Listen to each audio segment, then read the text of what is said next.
फिर next point आता है कि अभी आता है जोन ग्रिड लोकेशन। ये इसलिए जरूरी है कि जैसे मैंने अभी रिवीजन हिस्ट्री के अंदर एक वर्ड यूज किया था कि लोकेशन, और वो लोकेशन हमें ये बताता है कि ड्राइंग शीट के अंदर कौन सी डायमेंशन कहाँ पे स्थित है। ये जस्ट एक एड्रेस की तरह काम करता है।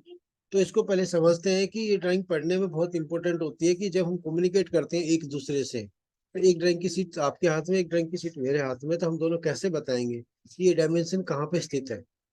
अब बोलेंगे भाई ये डायमेंशन डाया 10 लिखा हुआ, डाया 10 कहाँ लिखा है, ये कैसे बताएंगे।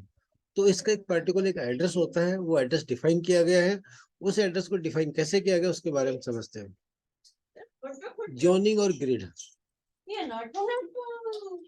जोनिंग एक ड्राइंग को अक्षर और संख्या का उपयोग करके ग्रिड में विभाजित किया जाता है। मीन्स क्या होता है, ड्राइंग का एक लेटर होगा और एक आपका नंबर होगा, उपयोग करके ग्रिड में विभाजित किया जाता है। ग्रिड मतलब आपका ऐसे ग्रिड चलता है, एक तरफ लेटर होंगे, एक तरफ नंबर होंगे।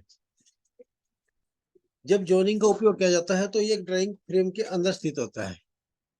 जोनिंग का उपयोग आमतौर पर बड़े आकार की ड्राइंग शीट,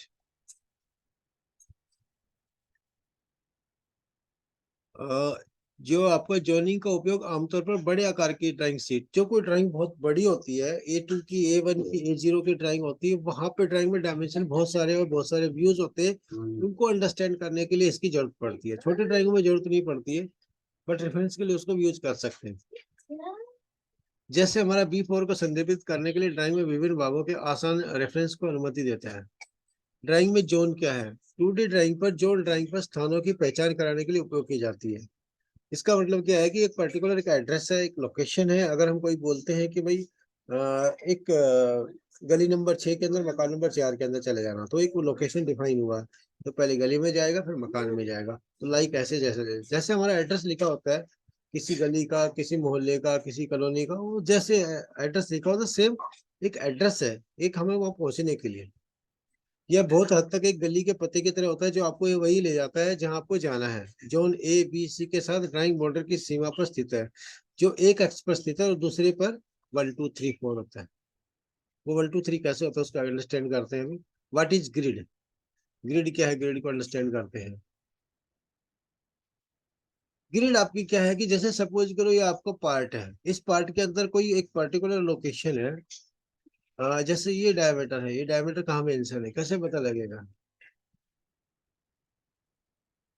इसके लिए कोई ग्रिड बनाई गई है। ग्रिड का मतलब यहाँ पे ABCD ये लिखा है ना अभी, ABCDEFG, ये हमारे अल्फाबेट है, और इधर न्यूमेरिकल है 1, 2, 3, 4, 5, 6, 7।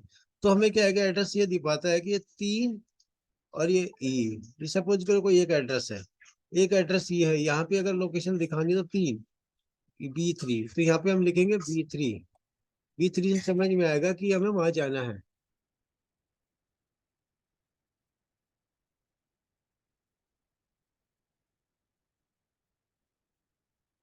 अब इसको और थोड़ा इलाज करके दिखाया ताकि हम समझ पाए इसको। ये ABC आपका लेफ्ट में होता है, और आपका लेफ्ट टू राइट और top to bottom. Top to bottom आपका चलता है ABCD। ये लेटर ऐसे ही चलते जाते हैं, बट स्टैंडर्ड यही है। कोई नॉन स्टैंडर्ड भी बना सकता है, बट ज्यादातर स्टैंडर्ड ही फॉलो किया जाता है 1, 2, 3।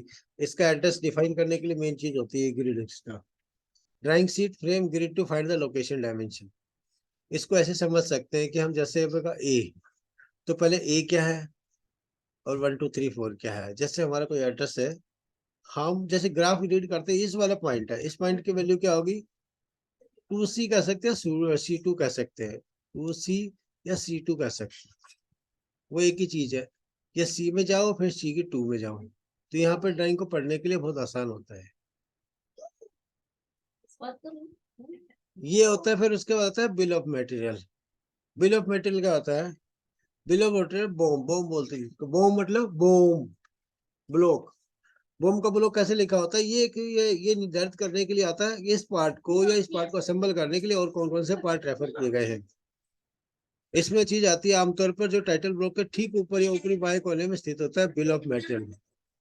ब्लॉक जिसे बोम, शेड्यूल या पार्ट्स लिस्ट के रूप में जाना जाता है।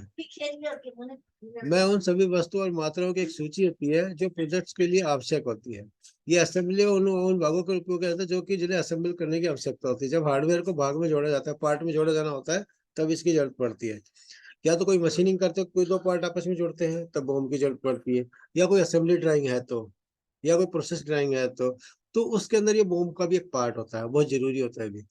तो उसके अंदर क्या क्या इंफॉर्मेशन होती है बोम के अंदर?